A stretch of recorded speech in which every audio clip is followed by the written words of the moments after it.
Hello बच्चों, क्या हाल चाल है। नीट और JEE की सीरीज में आज हमारे पास एक नया चैप्टर है जिसका नाम है halo alkane and hello Erin.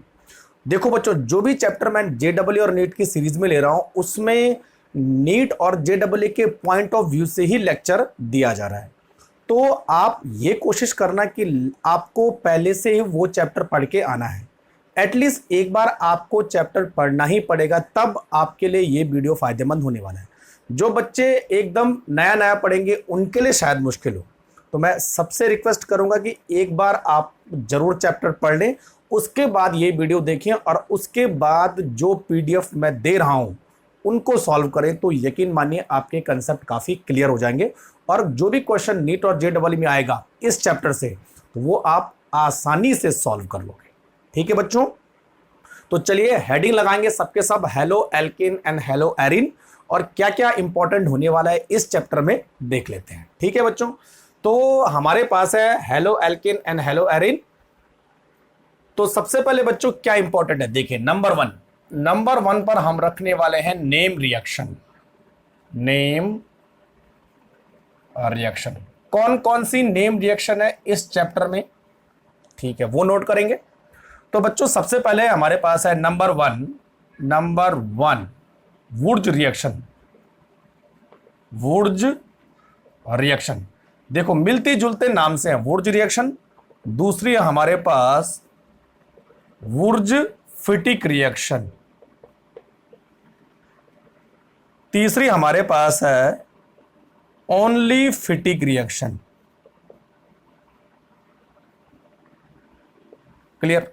अब देखो नाम से और उनके जो रिएक्शन में प्रोडक्ट बनने वाले उसमें क्या फर्क है। वुर्ज रिएक्शन में मैंने आपको बताया था कि कोई एल्किल हैलाइड सोडियम के साथ रिएक्शन करेगा, और एल्किल हैलाइड हम सेम लेने वाले हैं तो 2 सोडियम होगा, और ऊपर रखेंगे बच्चों ड्राई ईथर। ध्यान रखें, sodium and dry ether it is a symbol of Wurtz type reaction.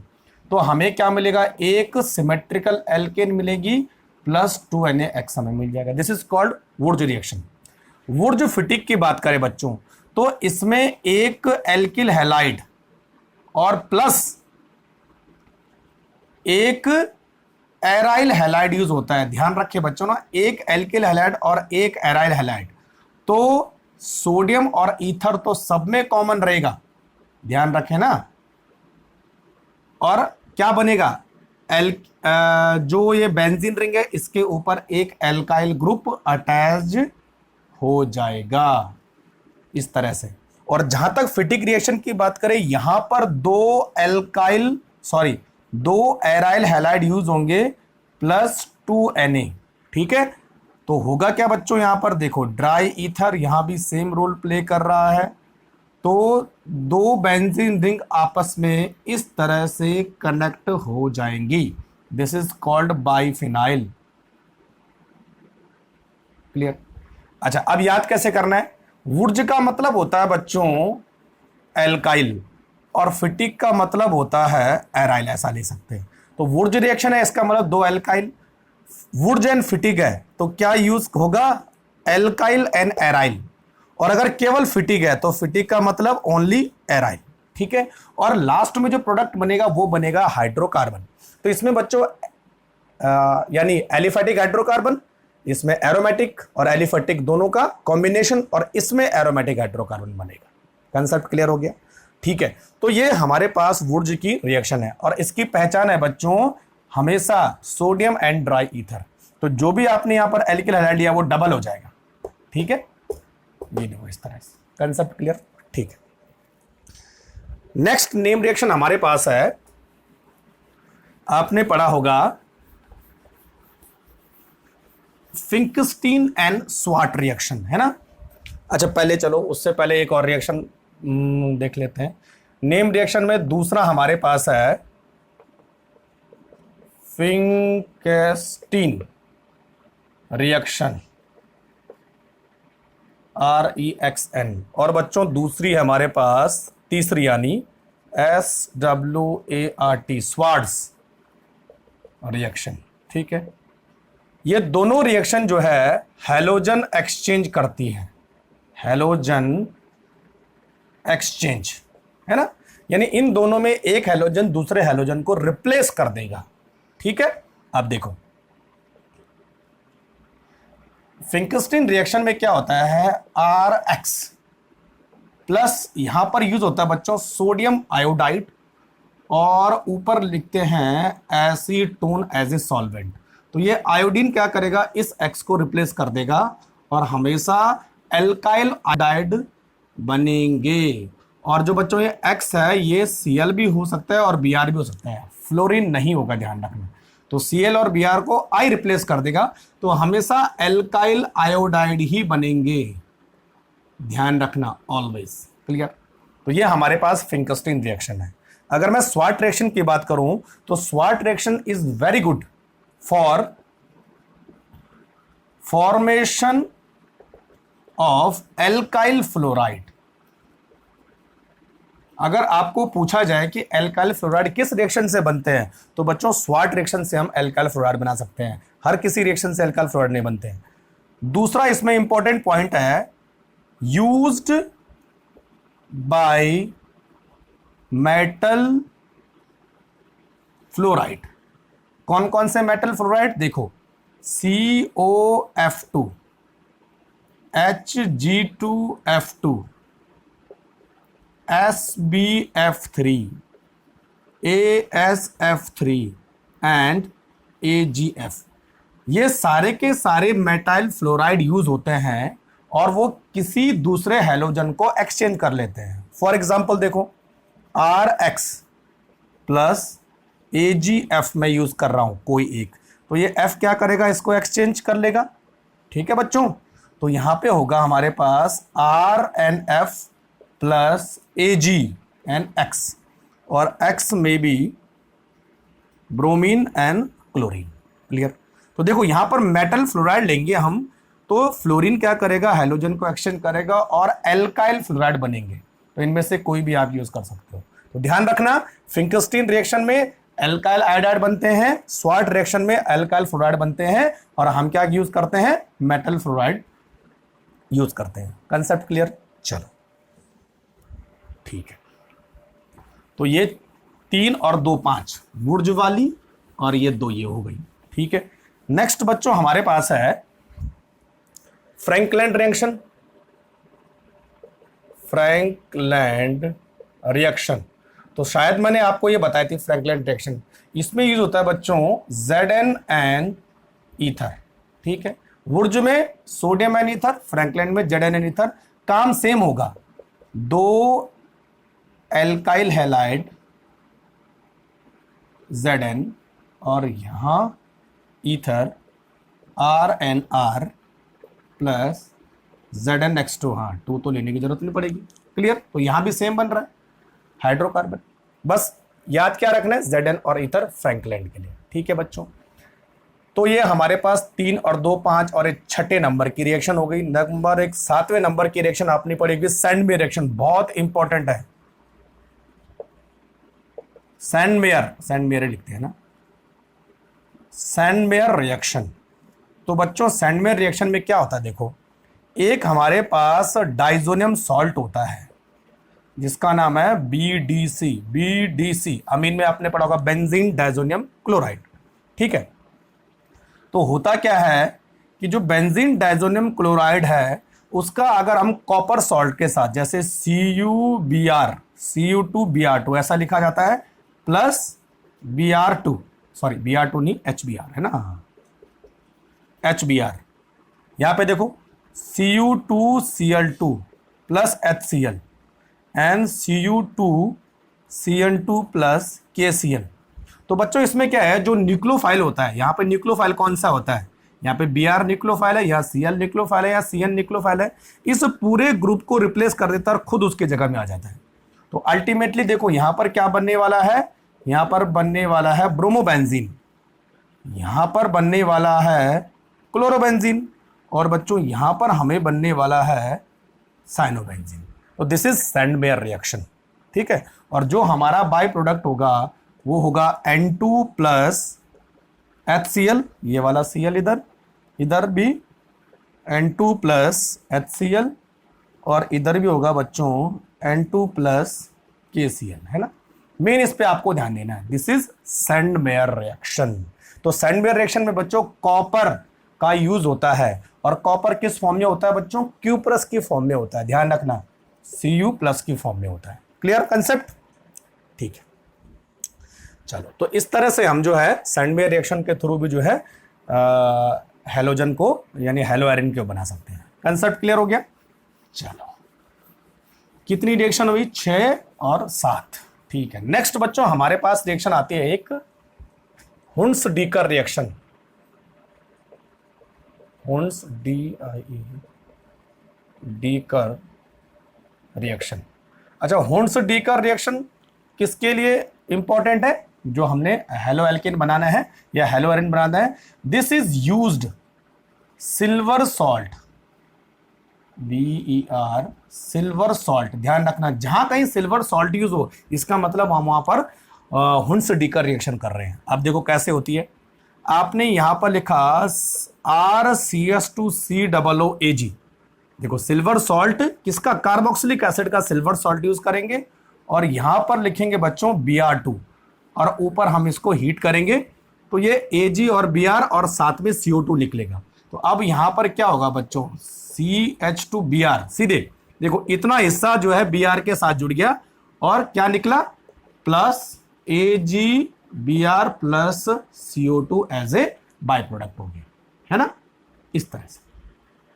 तो जो भी इतना एल्काइल ग्रुप होगा उसका ही जो है एल्काइल हैलाइड बन जाएगा। फॉर एग्जाम्पल देखो दूसरा, अगर मान लिया जाए हमारे पास COOAG है, और अगर मैं बोलूं यहां पर Br2N हीट करना है, तो इतना तो निकाल दो और उसकी जगह में Br लगा दो, ये तो हो रहा है ना। तो यहां पर बन जाएगा ब्रोमोबेंजीन और प्लस AgBr और प्लस CO2। कंसेप्ट क्लियर, ठीक है। अच्छा, एक क्वेश्चन मैं आपको देता हूं, ये आपको करना है, Ag,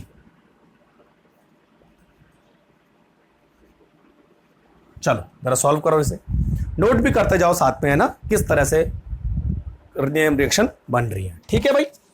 तो ये सारी रिएक्शन हमारे पास है, सैंडमेयर, फिंकरस्टीन, स्वार्ट हो गए, हुंस-डीकर हो गया। अच्छा, एक और रिएक्शन बची है, कोरी हाउस रिएक्शन, वो शायद मैंने आपको बताई दी है ना, फिर भी एक बार रिवाइज कर लेते हैं, इसको मिटा देता हूं मैं। तो नेक्स्ट बच्चों हमारे पास है last name reaction, this is Corey House reaction, है ना, Corey House reaction. Corey House में रिएक्शन में हम यूज करते हैं लिथियम एंड कॉपर का, आपको मालूम होगा, ठीक है। और जो प्रोडक्ट बनेगा वो क्या बनेगा, एल्केन, सिमेट्रिकल अनसिमेट्रिकल किसी भी टाइप के एल्केन को बना सकते हैं। तो RX, ठीक है, प्लस Li2Li, तो क्या करेंगे, RLi प्लस LiX, ठीक है। अब RLi प्लस CuI कॉपर, तो यहां पर बनेगा बच्चों CuR2Li और प्लस LiI, this is called dialkyl, copper dialkyl lithium, यानी गिलमान रिएजेंट, याद होगा आपको, गिलमान रिएजेंट, है ना। अब देखो RCuR, इसको ऐसे लिखते हैं जैसे मैंने बताया था, -N ये प्लस, और आपने कोई भी और एल्किल हैलाइड लिया तो ये यहाँ से टूटेगा, ये यहाँ से टूटेगा, ये R और ये R आपस में कनेक्ट हो जाएंगे, ठीक है। तो क्या होगा, R प्लस R और ऊपर से यहाँ पे आ जाएगा RCu प्लस LiNX, तो बन गया हमारे पास हाइड्रोकार्बन, है ना। तो एल्किल हैलाइड की ये सारी रिएक्शन है, चाहे वो प्रिपरेशन की रिएक्शन हो, चाहे उसकी जो है केमिकल प्रॉपर्टीज हो। तो ये सारे नेम रिएक्शन आपको याद रखने, मेरे हिसाब से कितने रिएक्शन हो जाएंगे, 9 नेम रिएक्शन हो जाएंगे, है ना। चलो, तो ये नेम रिएक्शन का कंसेप्ट खत्म। अब बच्चों एक आध क्वेश्चन थोड़ा सा बेसिक कंसेप्ट से आ जाता है इसमें, वो क्या होता है, देखिए दूसरी मेजर हेडिंग लगाएंगे, टाइप्स ऑफ एल्काइल हैलाइड्स या एराइल हैलाइड्स, है ना, एराइल हैलाइड्स, ठीक है। इससे एक बार क्वेश्चन आ जाता है कि किस टाइप का एल्काइल हैलाइड है, ठीक है। तो बच्चों इसमें हमने देखो कई चीजें देखी होंगी, देखो प्राइमरी, सेकेंडरी, टर्सरी, ये सब पढ़ा अपने आपने। CH3 CH2Cl, this is primary. CCC, this is secondary. ठीक है भाई, सेकेंडरी कार्बन पे जुड़ा है। और अगर हैलोजन टर्सरी कार्बन पे जुड़ा होता है इस तरह से, तो बच्चों ये टर्सरी हैलाइड हुआ। क्लियर? एक टाइप तो ये रहा। दूसरे टाइप का होता है हमारे पास allylic. CH2 double bond CH CH2X, this is allylic. देखो sp2 के बाद sp3 है, तो ये एलाइलिक, ध्यान रखना है ना। और अगर मैं डायरेक्ट डबल बॉन्ड से कनेक्ट करता हूं, ये देखो डायरेक्ट डबल बॉन्ड से कनेक्ट है, इट इज कॉल्ड विनाइलिक। ठीक है? और अगर इस तरह का हुआ बेंजीन और इस पे कनेक्ट है CH2, ध्यान रखना इतना होना चाहिए, benzene CH2, this is called benzylic, है ना। तो याद रखना एलाइलिक, विनाइलिक एंड बेंजाइलिक।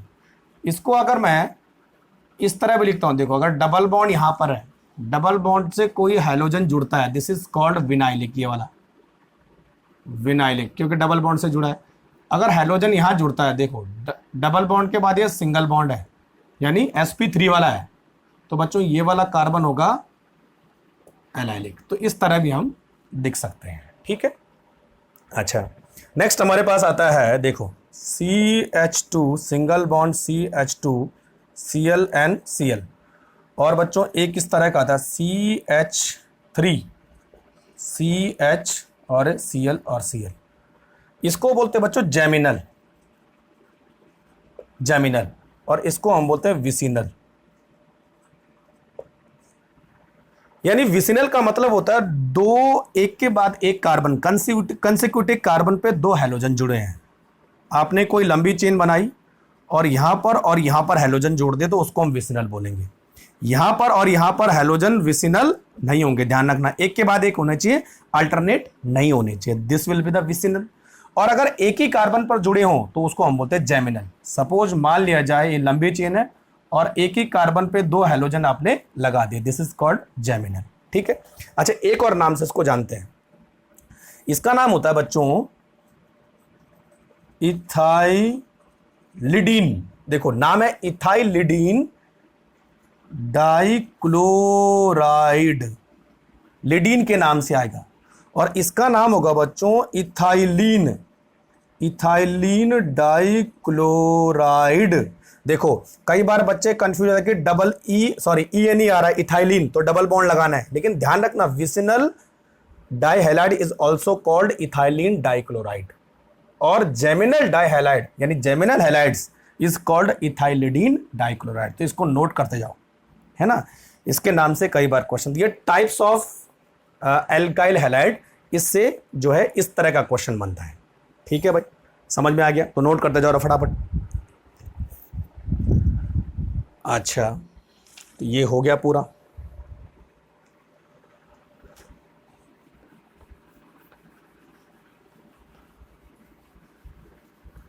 अब बच्चों नेक्स्ट हमारे पास है कुछ टॉपिक हैं जो मैं ऑलरेडी पढ़ा चुका हूं, वो भी नोट करते जाइए कि इस चैप्टर में वो भी आते हैं ना, तो उनको मैं ऑलरेडी पढ़ा चुका हूं। और वो टॉपिक कौन कौन से है? देखो बच्चों, एक तो है मोनोक्लोरिनेशन, तो ये भी मैं पढ़ा चुका हूं, एल्केन वाले हाइड्रोकार्बन के एल्केन वाले चैप्टर में आप इसको देख लेना। दूसरी है एंटी मार्कोनिकोव एंड मार्कोनिकोव, ये दोनों भी मैंने पढ़ा दिया है, ये एल्किन वाले चैप्टर में आपको मिलेंगे, एंटी मार्कोनिकोव और मार्कोनिकोव। क्लियर? तीसरा हमारे पास है एलिमिनेशन रिएक्शन, एलिमिनेशन रिएक्शन। तो बच्चों एलिमिनेशन रिएक्शन मैंने आपको जो है हाइड्रोकार्बन वाले चैप्टर में पढ़ा रखी है कि किस तरह से एलिमिनेटिंग रेजेंट और किस तरह से एल्किन बनेंगे, तो ये इसका पार्ट है, लेकिन वो मैंने ऑलरेडी मेंशन कर दिया, तो दो बार पढ़ाने की जरूरत नहीं है। ठीक है? और एलिमिनेशन में दो चीजें हमने पढ़ी थी, एक तो हमने पढ़ी थी डिहाइड्रोहैलोजिनेशन, पढ़ा था ना ये, तो ये भी कंप्लीट हो चुका है, डिहाइलोजिनेशन। तो जिन बच्चों ने वो वीडियो नहीं देखे, वो नहीं पढ़े, वो पढ़ ले। चौथा हमारे पास है free radical substitution and addition reaction. Free radical तो एडिशन होता नहीं, सब्स्टिट्यूशन रिएक्शन है ना। और दूसरा हमारे पास है एडिशन रिएक्शन है ना। तो ये सब चीजें मैंने ऑलरेडी आपको पढ़ा दी हैं, उनके क्वेश्चन भी मैंने आपको सॉल्व करवा दिए हैं। तो वहां से आप जो है इसको देख लेना कि क्या क्या उनके कंसेप्ट है। तो यहां पढ़ाने का कोई मतलब नहीं बनता, ठीक है बच्चों। और एक और चीज मैंने आपको पढ़ा दी है, test for unsaturation,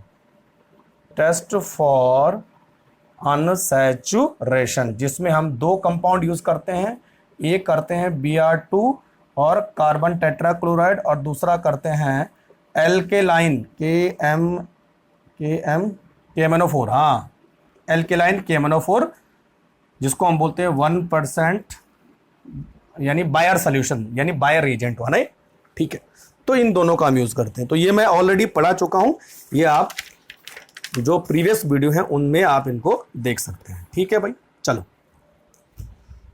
concept clear. अब नेक्स्ट हमारे पास बारी आती है, देखिए ये तो मिटा दिया है ना। तो देखो, एक चैप्टर को पढ़ने से या किसी कॉन्सेप्ट को पढ़ने से आपको वो कॉन्सेप्ट दूसरे चैप्टर में भी काम आ सकता है, बहुत इंपॉर्टेंट है। तो ये सारे कॉन्सेप्ट अगर आपने हाइड्रोकार्बन में क्लियर कर लिए हैं, तो इनसे जो अगर एल्किल हैलाइड वाला क्वेश्चन बनेगा वो आराम से आप सॉल्व कर सकते हैं, ठीक है। अब बात आती है बच्चों प्रिपरेशन ऑफ, इससे भी कई बार question, preparation of alkyl halides, है ना। देखो प्रिपरेशन में क्या क्या है। एल्कोहल से हम एल्काइल हैलाइड को बना सकते हैं, और कितनी प्रोसेस है देखो, इससे कई बार क्वेश्चन आता है।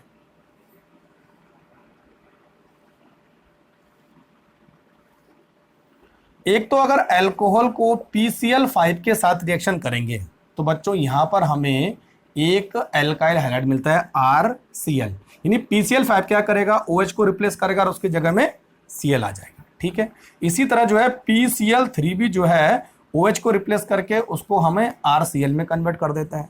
उसी तरह जो है SOCl2 थायोनिल क्लोराइड, ये भी जो है बच्चों RCl बनाता है, ठीक है। इसकी जगह अगर हम P+I2 लेंगे तो यहां पर भी जो है हमें RI मिलेगा, क्लियर। और एक और है HCl plus ZnCl2, the mixture of HCl यानी concentrated HCl plus anhydrous ZnCl2 is called Lucas reagent. मालूम है ना आपको, अल्कोहल में पढ़ा होगा आपने, ल्यूकास रिएजेंट बोलते हैं इसको। तो ल्यूकास रिएजेंट से हम जो है अल्कोहल से एल्किल हैलाइड बना सकते हैं, तो सेम यहां पर भी एल्किल हैलाइड बनता है, ठीक है। तो इतने तरीकों से हम अल्कोहल को एल्किल हैलाइड में कन्वर्ट कर सकते हैं, क्लियर कंसेप्ट हो गया। अच्छा, इससे कई बार ये क्वेश्चन ऐसा आता है कि इनमें से कौन सा सबसे बेस्ट तरीका है। तो बच्चों SOCl2 वाला सबसे बेस्ट मेथड है। देखो कैसे, यहां पर जो बाई प्रोडक्ट बनते हैं वो बनता है हमेशा गैसेस SO2 एंड HCl। तो इसीलिए जो है इन सब तरीकों में सबसे बेस्ट मेथड यही होता है। अगर किसी चीज में बाय प्रोडक्ट गैस बने तो गैस को हटाना आसान होता है बजाय लिक्विड एंड सॉलिड के। इसमें क्या बनता है, देखो इसमें बनता है बच्चों POCl3 प्लस HCl, इसमें बनता है H3PO3, ठीक है। और इसमें भी H3PO3 बनता है इस तरह से, और इसमें क्या बनता है H2O बाय प्रोडक्ट बनता है। तो कई बार थोड़ा बहुत बाय प्रोडक्ट के बारे में पूछ लेता है, लेकिन मोस्टली पूछता है कि जो है किन तरीकों से बनाओगे और सबसे अच्छा तरीका कौन सा होगा। कंसेप्ट क्लियर, तो नोट करो जरा फटाफट। अल्कोहल से एल्किल हैलाइड को बनाना, ये आपका अल्कोहल में भी काम आएगा। बता दूं, समझ में आ रहा है, ठीक है। चलो भाई, मेहनत तो करनी पड़ेगी, है ना। बहुत सारी रिएक्शन है, बहुत सारे कंसेप्ट है, रैंक लानी है तो मेहनत करनी पड़ेगी, दिन रात एक करना पड़ेगा, तभी जाके कुछ होने वाला है। अच्छा, नेक्स्ट बच्चों हमारे पास है ग्रिग्नार्ड रिएजेंट। इससे भी कई बार क्वेश्चन आता है। Grignard reagent. अच्छा, what is Grignard reagent? It is the combination of R, MG and X, alkyl magnesium and halide. Alkyl magnesium halide is also known at Grignard reagent. और इसको हम जो है, अब अगर नाम दें, देखो आर को मैंने CH3 बोल दिया, Mg को Mg रहेगा, X को हमने Br बोल दिया, तो अब क्या नाम होगा? मिथाइल मैग्नीशियम ब्रोमाइड, है ना। इसी तरह बस आप R चेंज करते जाओ और Mg तो सेम रहने वाला है। अच्छा, Mg और R के बीच कभी भी बॉन्ड नहीं होता है ना, बताने का तरीका बस। और यहां पर आप Br या Br की जगह चलो Cl रख दिया हमने, है ना। तो मोस्टली Br, Cl और I होते हैं, F नहीं होता है, ठीक है। तो phenyl magnesium bromide, concept clear. C2H5 Mg, अच्छा सही से लिखो, Mg and I, ethyl magnesium iodide. बहुत इजी है, कोई दिक्कत, ठीक है। अच्छा, इसको बनाते कैसे देखो। प्रिपरेशन, एक लिया हमने RX और दूसरा लिया हमने Mg, और बच्चों ऊपर रखा हमने ड्राई ईथर। देखो ये बहुत इंपॉर्टेंट है, ड्राई ईथर। पानी नहीं होना चाहिए, कई बार पूछ लेते कि पानी होगा तो क्या होगा, अभी बताता हूं। तो RMgX आ जाएगा, RMgX, ठीक है। अच्छा, RMgX में अगर मैं चार्ज को देखूं तो बच्चों R जो है माइनस चार्ज है, Mg 2 प्लस है और ये X भी माइनस है, ध्यान रखना है ना। तो Mg 2 plus X minus R minus, तो इसमें जो न्यूक्लियोफाइल है वो ये है, R minus as a nucleophile. तो इसकी वजह से रिएक्शन होती है, यानी RMgX जब भी टूटेगा हमेशा क्या देगा? R को देगा, ध्यान रखना। R इज ए न्यूक्लियोफाइल, इसलिए RMgX हमेशा जो है न्यूक्लियोफिलिक सब्स्टिट्यूशन रिएक्शन देता है, ध्यान रखना भाई, ठीक है। और न्यूक्लियोफाइल कौन है? R minus. अब देखो, अगर आपको बोला जाए कि अगर RMgX में अगर हम पानी डाल दें तो क्या होगा बच्चों, ठीक है। तो क्या होगा बच्चों, इसका जो R है वो पानी के H के साथ रिएक्शन करेगा, तो हमेशा क्या बनाएगा बच्चों? हाइड्रोकार्बन। कई बार क्वेश्चन आता है, वाटर के साथ अगर RMgX टूट जाए तो हाइड्रोकार्बन बनेगा प्लस MgOH इसको बस नोट कर लो। इसी तरह के बाय प्रोडक्ट बनते हैं। जब भी RMgX की रिएक्शन होगी तो ये हमेशा बाय प्रोडक्ट बनेगा। एक तरफ Mg के एक तरफ X होगा और दूसरी तरफ OH होगा। अब ये हाइड्रोकार्बन कौन सा होगा डिपेंड करेगा R क्या है। अगर मैंने यहां पर R जो है बेंजीन लिया है तो हाइड्रोकार्बन बेंजीन बनेगा, फिनाइल लिया है ना, सॉरी। और अगर मैंने यहां पर जो है हाइड्रोकार्बन CH3 लिया है तो यहां पर CH4 बनेगा। तो यानी बोलने का मतलब है कि ये हाइड्रोकार्बन अपने हाइड्रोजन को कंप्लीट करके पूरा के पूरा हाइड्रोकार्बन बना लेगा। ध्यान रखना जब हम वाटर के साथ रिएक्शन करते हैं, कंसेप्ट क्लियर। चलो और रिएक्शन बताता हूं मैं। RMgX आपके अल्कोहल में भी काम आने वाला है, तो वहां पर भी अल्कोहल की बहुत सारी रिएक्शन RMgX के साथ है। एल्डिहाइड कीटोन में भी RMgX के साथ रिएक्शन है और अमीन में भी RMgX के साथ रिएक्शन। तो RMgX is very important compound, है ना।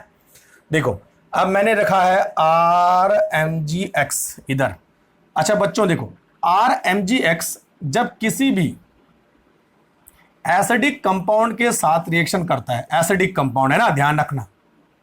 एसिडिक कंपाउंड कौन कौन से हो सकते हैं? जैसे अल्कोहल एसिडिक है, CH triple bond CH acidic है, वाटर एसिडिक है, RCOOH एसिडिक है। तो हमेशा आपको हाइड्रोकार्बन मिलेगा, ध्यान रखना। Always produce hydrocarbon when RMg react with the any one of the acidic compound. तो बच्चों एसिडिक कंपाउंड क्या करते हैं? H देते हैं। तो इन सबसे हमेशा क्या होगा? H रिमूव होगा और वो H किसके साथ कंबाइंड होगा? इसके R के साथ कंबाइंड होगा। तो RH, यहां पर भी RH, यहां पर भी RH और यहां पर भी RH। अब देखो यहां क्या बचा? RO बचा, तो क्या होगा? एक तरफ X एक तरफ OR। यहां क्या बचा? CH ट्रिपल बॉन्ड C, तो Mg एक तरफ X एक तरफ C ट्रिपल बॉन्ड CH। यहां पर क्या बचा? अभी मैंने आपको बताया था, एक तरफ OH एक तरफ X। और यहां पर क्या बचा? यहां पर बचा COOR, बस बात खत्म। तो ध्यान रखना भाई, हमेशा हाइड्रोकार्बन ही बनेगा कोई भी एसिडिक कंपाउंड हो तो। Clear concept. चलो, तो इसमें इतना ही है। बाकी RMG की रिएक्शन जैसे जैसे मैं अल्कोहल पढ़ाऊंगा, एल्डिहाइड कीटोन पढ़ाऊंगा या अमीन पढ़ाऊंगा, वहां पर अलग टाइप की रिएक्शन है। कंसेप्ट क्लियर, इतना अभी नोट कर लो, ठीक है भाई। चलो, अच्छा एक क्वेश्चन आपके लिए है ना, अगर मान लिया जाए MgBr और यहां पर मैंने लिखा C2H5OH, ठीक है, और थोड़ी सी हमने हीट की, यानी dry ether, what will be the product. अच्छा next,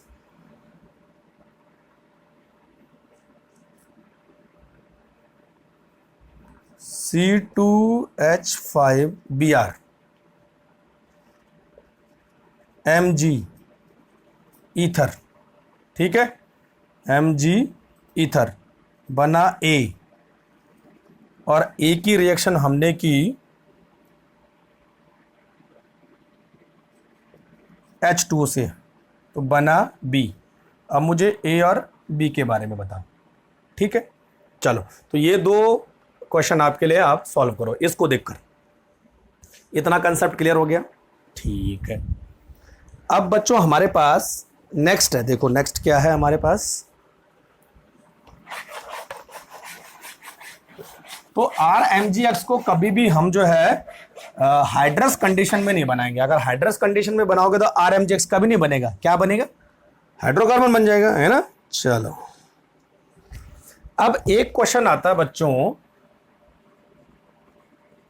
physical properties of alkyl halide, और शायद मैंने ये डिस्कस भी किया, लेकिन फिर भी दोबारा यहां डिस्कस कर लेते हैं, ठीक है। और वो प्रॉपर्टी है डाइपोल मोमेंट, ठीक है। अब देखो डाइपोल मोमेंट में क्या प्रॉपर्टी पूछी जाती है। अगर मैं आपको बोलूं HF, HCl, HBr और HI, इनका डाइपोल मोमेंट का ऑर्डर क्या होगा, इलेक्ट्रोनेगेटिविटी पे डिपेंड करेगा। जिसकी इलेक्ट्रोनेगेटिविटी ज्यादा उसका डाइपोल मोमेंट भी ज्यादा। तो HF का ज्यादा, HI का सबसे कम। लेकिन अगर बच्चों, अगर मैं आपको बोलूं कि यहां CH3F जुड़ा है और दूसरी तरफ CH3Cl जुड़ा है, तीसरी तरफ CH3Br जुड़ा है, Br, और चौथी तरफ CH3I जुड़ा है, अब डाइपोल मोमेंट का ऑर्डर क्या होगा। आप में से कई बोलेंगे कि F का डाइपोल मोमेंट ज्यादा है, Cl का कम है, लेकिन बच्चों ये गलत है। यहां पर बच्चों ऑर्डर क्या होगा, देखो यहां पर Cl का डाइपोल मोमेंट ज्यादा होता है और F का कम होता है। ध्यान रखिए, ये कई बार पूछा जाता है, this is dipole moment. CH3Cl का डाइपोल मोमेंट ज्यादा है, CH3F का कम है, फिर Br और I का तो और कम है। लेकिन यहां अंतर है, क्योंकि जो डाइपोल मोमेंट होता है वो D इंटू क्यू ऐसे होता है ना, डिस्टेंस इंटू चार्ज। तो बच्चों यहां पर जो डिस्टेंस है वो कम है और यहां पर डिस्टेंस क्या है, ज्यादा है। तो थोड़ा सा डाइपोल मोमेंट जो है CH3Cl का CH3F से बड़ा हो जाता है पॉइंट में बस, लेकिन होता जाता है। Clear concept. तो एक क्वेश्चन आपको याद रखना है। दूसरा, अगर आपको पूछा जाए, इधर ऐसे करते हैं, नीचे CCl4 CHCl3 CH2Cl2 और CHCl3, किसका डाइपोल मोमेंट ज्यादा होगा, CH3Cl। जितने ज्यादा Cl बढ़ते जाएंगे बच्चों, मॉलिक्यूल सिमेट्री की तरफ जाएगा तो डाइपोल मोमेंट कम होगा। तो इसका डाइपोल मोमेंट सबसे कम, इसका डाइपोल मोमेंट सबसे ज्यादा। Clear concept. एक और चीज आपको बोल देता हूं, Cl और Cl है ना, ये मैंने शायद बताए थे आपको, शायद Cl और Cl, और चलो आ रहा तो Cl और Cl, ऑर्थो मेटा पैरा, ठीक है। ऑर्थो का डाइपोल मोमेंट ज्यादा, मेटा का थोड़ा सा कम, पैरा का सबसे कम। वैसे भी पैरा का डाइपोल मोमेंट क्या होता है, 0 होता है। तो इससे थोड़ा एक आध क्वेश्चन ऐसा आ जाता है। चलो, नोट कर दिया सबने। चलो नेक्स्ट। अच्छा, अब क्वेश्चन आता है बच्चों पॉलीहेलोजन कंपाउंड से। एक आध बार पूछ लेते हैं ऐसा क्वेश्चन, है ना, आने के चांसेस हैं। Poly halogen compounds. तो मैं आपको मेन चीजें बताता हूं कहां से क्वेश्चन पूछते हैं और क्या पूछा जाता है। पॉली हेलोजन कंपाउंड, कौन कौन से पॉली हेलोजन कंपाउंड हमारे पास है जिनमें नंबर ऑफ हेलोजन एटम ज्यादा होते हैं। फॉर एग्जांपल हमारे पास है CHCl3, this is called chloroform, है ना। चलो अब इसकी खास बात क्या है और इससे क्या पूछा जाता है, उन चीजों पे आपको ध्यान देना है बच्चों। क्लोरोफॉर्म एक तरह का एनेस्थेटिक एजेंट है। एनेस्थेटिक एजेंट, एनेस्थेटिक एजेंट समझते हो, सूंघा आदमी बेहोश, यानी वो एजेंट जो इनहेल करने पे कॉन्शियस लॉस करते हैं उसको हम बोलते हैं एनेस्थेटिक एजेंट, है ना, बेहोशी लाते हैं एनेस्थेटिक एजेंट। तो क्लोरोफॉर्म एक एनेस्थेटिक एजेंट है। ठीक, आपने पढ़ा होगा कि क्लोरोफॉर्म को जो है हमेशा किस कलर में, कलर्ड बॉटल में रखा जाता है।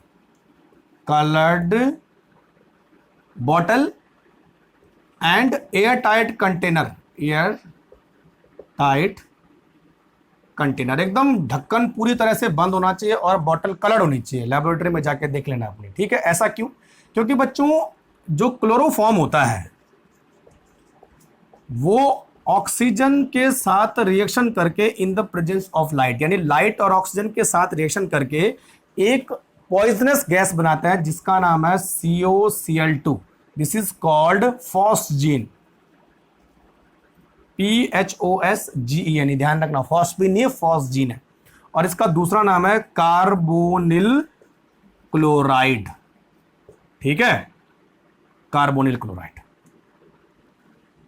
तो फॉस्जीन गैस बनाता है और ये फॉस्जीन गैस एक तरह का पॉइजन होता है। तो बच्चों जो क्लोरोफॉर्म है अब एनेस्थेटिक एजेंट यूज नहीं होता है क्योंकि कई बार जो है पेशेंट की डेथ हो जाती है due to the formation of phosgene, इसीलिए इसका यूज अब नहीं होता, पहले जमाने में होता था। तो ये याद रखना आपको, ठीक है। दूसरी चीज कि इसको जब हम स्टोर करते हैं तो एक तो हमें कलर्ड बॉटल चाहिए होती है, दूसरा एयर टाइट कंटेनर चाहिए होता है, लेकिन साथ में बच्चों हम क्या करते हैं, add small amount of ethanol in the container. जिस कंटेनर में आपने क्लोरोफॉर्म डाला है उसमें कुछ ड्रॉप जो है इथेनॉल के डाल देते हैं। ऐसा क्यों? देखो बच्चों, जो इथेनॉल है वो फॉस्जीन के साथ रिएक्शन करके इसको एक नॉन पॉइजनस कंपाउंड में कन्वर्ट कर देता है, di ethyl carbonate, di ethyl carbonate, CO3 है ना, कार्बोनेट, डाइथाइल कार्बोनेट। और बच्चों जो डाइथाइल कार्बोनेट है वो जो है हार्मलेस है, यानी हार्मफुल नहीं है। तो अगर मान लिया जाए कि फॉस्जीन किसी वजह से बन भी रहा है तो आपने उसमें इथेनॉल ऐड किया है तो वो फॉस्जीन को डाइथाइल कार्बोनेट में चेंज कर देगा, तो फॉस्जीन का जो पॉइजनस नेचर है वो खत्म हो जाएगा। क्लियर? तो यानी बोलने का मतलब है कहीं ना कहीं हमें इस पॉइजन को बनने से रोकना है। तो 3 तरीके हैं, कलर्ड बॉटल में रखो ताकि लाइट उसमें ना आए, एयर टाइट कंटेनर में रखो ताकि उसमें ऑक्सीजन न जा सके, और उसके अंदर क्या डाल दो, कुछ बूंदे इथेनॉल के डाल दो ताकि अगर बने भी तो वो पॉइजन ना बन पाए। Concept clear? नोट करते जाओ। तो इतनी चीजें आपको क्लोरोफॉर्म के बारे में पढ़नी है, ठीक है। नेक्स्ट हमारे पास है DDT। यार DDT कई बार पूछा जाता है, DDT है ना। दूसरा DDT क्या फुल फॉर्म है, डाइफिनाइल ट्राई क्लोरो इथेन, बहुत बड़ा नाम है ना, डाइक्लोरो डाइफिनाइल ट्राइक्लोरो इथेन। सबसे पहले स्ट्रक्चर बनाओ इसका। देखो, 2 क्लोरोबेंजीन आपस में इस तरह से जुड़ी होती हैं और ये आपस में इस तरह से कनेक्ट होती है। देखो डाइक्लोरो, अच्छा कई बार पैरा पैरा भी लिख देते हैं ना बच्चों, तो घबराना मत इसमें ना, पैरा पैरा डाइक्लोरो डाइफिनाइल।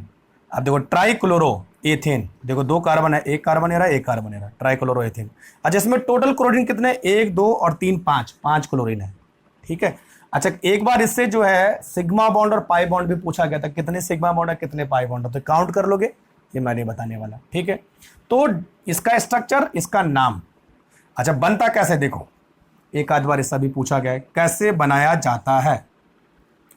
तो बच्चों हमारे पास दो कंपाउंड है, एक हमारे पास है क्लोरोबेंजीन, एक तो क्लोरोबेंजीन से बनेगा, है ना, Cl और क्लोरोबेंजीन को मैंने ऐसा लिखा, दो क्लोरोबेंजीन यूज करेंगे प्लस क्लोरल। तो क्लोरल का फॉर्मूला होता है CCl3CHO, this is called chloral. Chloral CCl3CHO या ट्राइक्लोरो एसिटिल्डिहाइड, बात एक ही है, दोनों नाम से इसको जाना जाता है। तो बच्चों क्या होगा, देखो यहां से ये H2O निकल गए और H2O को रिमूव करने के लिए हम यूज करते हैं H2SO4 माइनस H2O, तो सीधे ये बन जाएगा। ठीक, तो ये वाला हिस्सा क्लोरल था और ये दोनों क्लोरोबेंजीन हमने आपस में जोड़ दी, तो chloral and chlorobenzene react to give DDT। Clear concept. अच्छा, DDT की खास बात क्या है, अगर सबको मालूम होगा तो DDT एक तरह का बच्चों इंसेक्टिसाइडल है। इंसेक्टिसाइडल जो मतलब इंसेक्ट को किल करता है, ठीक है, पावरफुल इंसेक्टिसाइडल है। और खासकर जो है ये एनोफिलीज,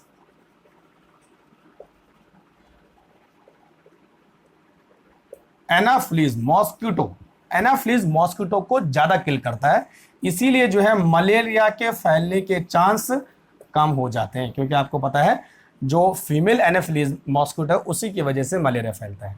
ठीक है, तो ये पावरफुल इंसेक्टिसाइड्स है और जो है किसको, एनाफ्लीज मॉस्किटो, जो इंसेक्ट यानी जो हम बोल सकते हैं क्रॉप्स, जो फसलें होती हैं उनको जो नुकसान पहुंचाते हैं उनको तो किल करता है, लेकिन और जो है इंसेक्ट्स को किल भी करता है। तो मोस्ट ऑफ कौन यूज करता है इसको, फार्मर यूज करते हैं अपनी खेती बचाने के लिए, अपनी क्रॉप को बचाने के लिए। ठीक है, तो इसका बहुत ज्यादा यूज हुआ था, लेकिन बच्चों इसका सबसे बड़ा ड्रॉबैक क्या है, सबसे बड़ा ड्रॉबैक क्या है कि ये जो है नॉन बायोडिग्रेडेबल है। और बच्चों नॉन बायोडिग्रेडेबल होने की वजह से इट कॉल्ड पॉल्यूशन। ठीक है, तो pollution, water pollution, land pollution और जो है एयर पॉल्यूशन, तीनों तरह का पॉल्यूशन कॉज करता है, इसीलिए इसको बाद में हटा दिया गया। इसके बहुत सारे डेंजर इफेक्ट आया, कैंसर भी हो सकता है, बहुत सारी चीजें हुई थी, तो धीरे धीरे इसको जो है सामान्य चलन से इसको हटा दिया। क्लियर कंसेप्ट, यही पढ़ना है इसके बारे में। चलो तीसरा हमारे पास है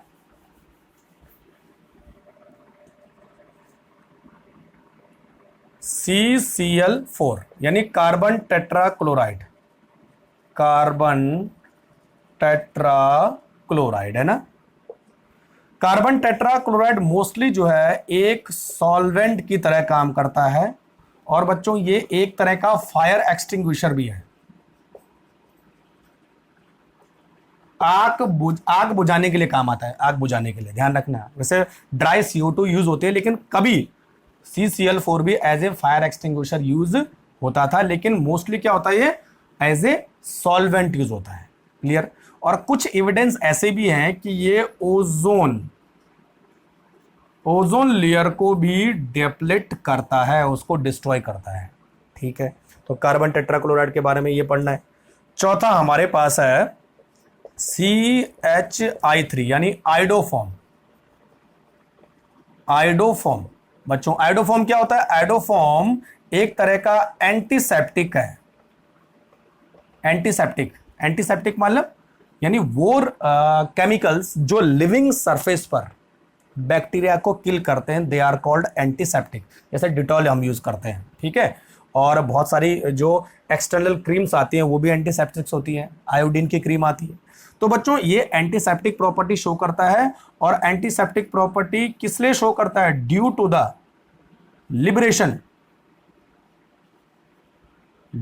लिबरेशन ऑफ आयोडीन, यानी आयोडीन की वजह से इसकी एंटीसेप्टिक प्रॉपर्टी शो होती है। तो कई बार पूछ लेते हैं कि भाई क्या है एंटीसेप्टिक है, किसकी वजह से है, I2 की वजह से है। ठीक है, बस इसके बारे में पढ़ना है।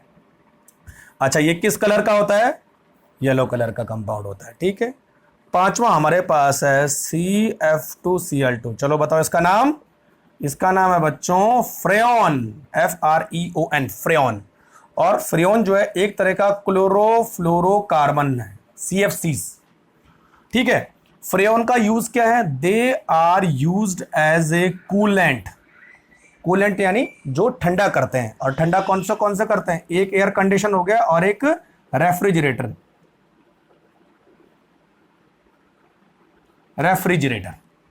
तो इन दोनों में जो है इस फ्रेयॉन का यूज होता है। ठीक है, क्योंकि यह ठंडा करता है। लेकिन इसका सबसे बड़ा ड्रॉबैक क्या है? इसका सबसे बड़ा ड्रॉबैक है दे डिस्ट्रॉय ओजोन लेयर। बिल्कुल, ये आपने इन्वायरमेंटल केमिस्ट्री में पढ़ा होगा। तो ओजोन लेयर को ये डिस्ट्रॉय करता है। ठीक है ना, CFC क्लोरोफ्लोरोकार्बन। और किसकी वजह से करता है बच्चों? क्लोरीन फ्री रेडिकल की वजह से करता है। ये जो है डिग्रेड होके क्लोरीन फ्री रेडिकल बनाता है। ये chlorine free radical ozone layer को डिग्रेड करती है। अच्छा, कूलेंट के अलावा इसका एक और यूज है, प्रोपेलेंट्स। अच्छा, प्रोपेलेंट्स मालूम है आपको? जितने भी जो हम लोग डिओड्रेंट यूज करते हैं, सेंट और स्प्रे यूज करते हैं, तो वो जो बॉटल होती है उसको हम बोलते हैं एरोजोल्स कंटेनर। Aerosols container. और उस एरोजोल्स कंटेनर में जो गैस होती है वो प्रोपेलेंट होती है। उसमें दो चीजें होती है, एक तो मेडिसिन होती है यानी मेडिकामेंट होता है, और दूसरा प्रोपेलेंट होता है। तो उस मेडिसिन को बाहर लाने के लिए हम जिस गैस का यूज करते हैं उसको बोलते हैं प्रोपेलेंट, और वो गैस कौन सी होती है? फ्रेयॉन। तो ये इसके इंपॉर्टेंट पॉइंट थे। तो कूलेंट और प्रोपेलेंट यूज होता है। ड्रॉबैक क्या है? ओजोन लेयर को डिप्लीट करना।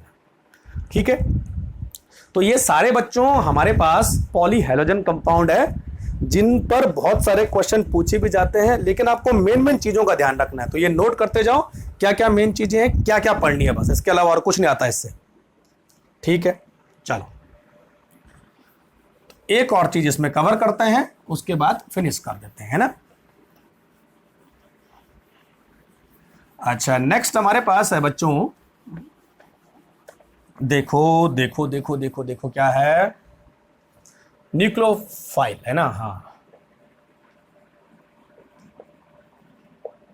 न्यूक्लियोफाइल्स। ठीक, सबसे पहले बात करते हैं हम न्यूक्लियोफाइल होते क्या है। देखो, और किसी केमिकल के अंदर हम न्यूक्लियोफाइल का कैसे पता करेंगे, दो चीज है ना। तो बच्चों, न्यूक्लियोफाइल मैंने आपको बताया था, ऐसे रिएजेंट जिन पर जो है माइनस चार्ज होता है उनको हम न्यूक्लियोफाइल बोलते हैं, या इन पर जो है लोन पेयर लगे होते हैं डोनेट करने के लिए, ये तरीका होता है। तो या तो माइनस चार्ज होगा या तो लोन पेयर होंगे, और दोनों को पहचानने की जरूरत है। ठीक है, इनको हम न्यूक्लियोफाइल बोलेंगे। अच्छा, न्यूक्लियोफाइल कैसे पता करेंगे? जैसे मान लीजिए अगर मैं बोलूं H2O, तो H2O से अगर मैं H रिमूव कर दूं तो जो भी हमारे पास माइनस वाला आएगा वो न्यूक्लियोफाइल होगा। बस ये करना है आपको। कोई भी रिएजेंट आपको दे रखा हो उससे H को रिमूव कर दो, जो भी कंटेंट बचेगा वो न्यूक्लियोफाइल हो जाएगा। तो वाटर के केस में न्यूक्लियोफाइल कौन सा होता है? OH minus. अच्छा, अगर मैं बोलूं अल्कोहल के केस में H हटा दो तो RO माइनस न्यूक्लियोफाइल। अगर मैं आपको बोलूं CH ट्रिपल बॉन्ड CH में न्यूक्लियोफाइल क्या होगा? CH triple bond C minus. अच्छा, अगर मैं आपको बोलूं KCN में न्यूक्लियोफाइल कौन सा होगा? तो K को हटा दो। अच्छा, H भी नहीं होता ना, कई बार सॉल्ट होता है, तो K को हटा दो तो CN माइनस न्यूक्लियोफाइल हो जाएगा। ठीक है, अगर मैं आपको बोलूं कि CH3COOH में न्यूक्लियोफाइल क्या होगा?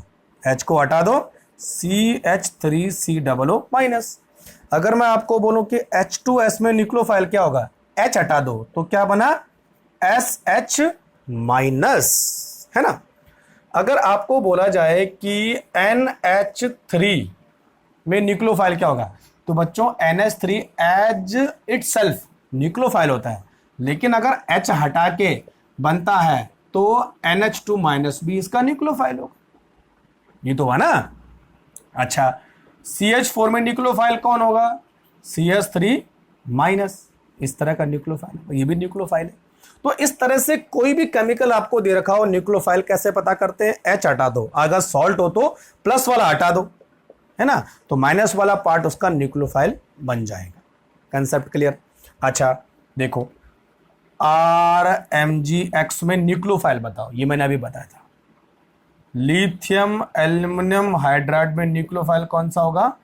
H माइनस, ठीक है। अच्छा, H2SO4 में न्यूक्लियोफाइल कौन सा होगा? HSO4 minus. तो माइनस वाला जो कंटेंट किसी केमिकल के अंदर होता है उसको हम बोलेंगे न्यूक्लियोफाइल। कंसेप्ट क्लियर हो गया? अच्छा, सबसे इंपॉर्टेंट तो रह गया भाई HX, HCl, HBr, HI, कौन सा न्यूक्लियोफाइल बनेगा? X माइनस, है ना? सिंपल सी बात है, ठीक है भाई। तो इस तरह से आपको न्यूक्लियोफाइल छांटना है। अच्छा चलो भाई बताओ, AgNO2 में न्यूक्लियोफाइल आपको बताना है। तो इतने सारे मैंने आपको बता दिए, आपको क्या करना है, इसमें न्यूक्लियोफाइल छांटना है, ठीक है। चलो ये आपके काम आएगा। देखो अभी नेक्स्ट हमारे पास है, तो ये न्यूक्लियोफाइल हमने बना दिए, है ना।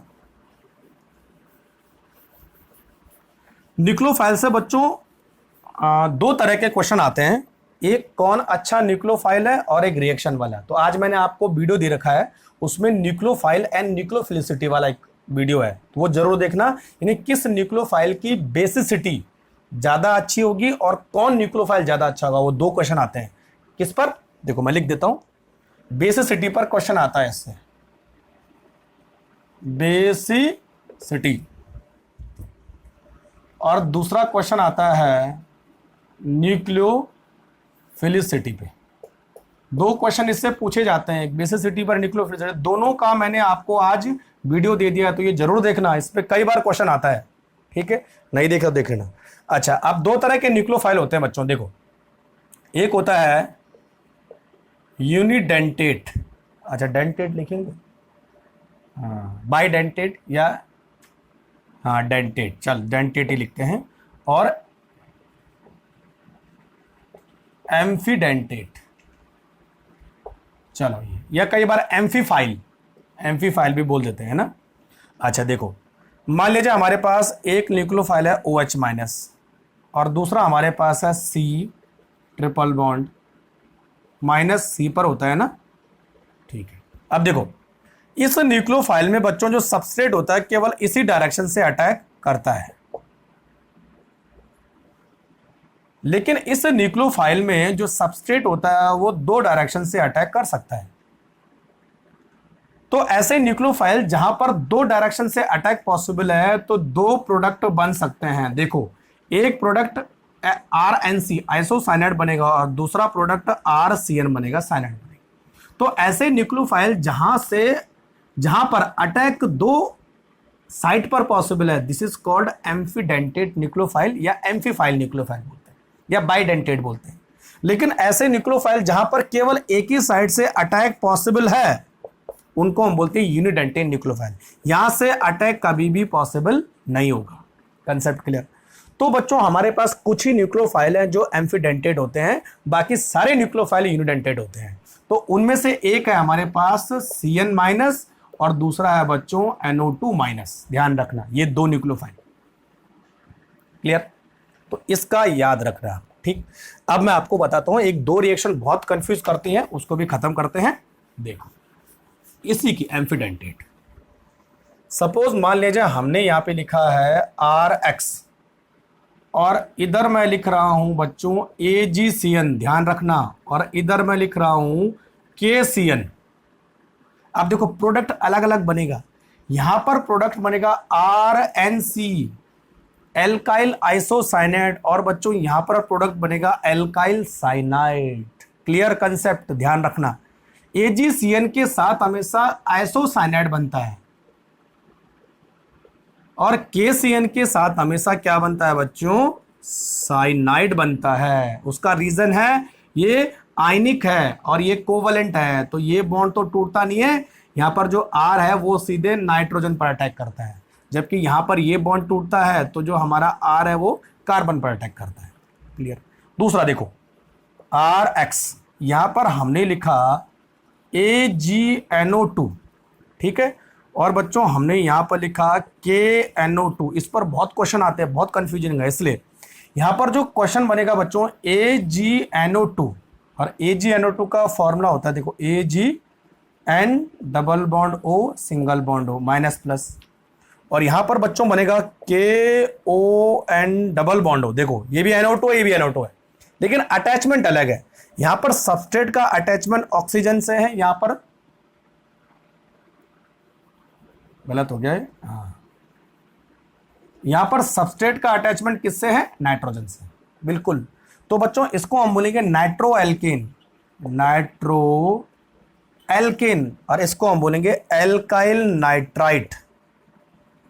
बस इतना ध्यान रखना है। तो KNO2 के साथ एल्काइल नाइट्रेट बनाता है, और जबकि AgNO2 के साथ नाइट्रो एल्केन बनता है। ये बहुत इंपॉर्टेंट है, कई बार पूछा भी जाता है, बहुत बार, कहीं कंफ्यूजिंग है, तो जानबूझकर इससे क्वेश्चन पूछते हैं। Concept clear? चलो, तो मेरे हिसाब से आज के लिए तो हो गया पूरा। नेक्स्ट लेक्चर में SN1 और SN2 पे डिस्कस करेंगे, सबसे ज्यादा क्वेश्चन वहीं से आते हैं। ठीक है, तो अच्छी तरह से बताऊंगा, मैं क्वेश्चन भी कराऊंगा, एग्जाम्पल भी कराऊंगा। ठीक है बच्चों, चलो तब तक के लिए थैंक यू वेरी मच।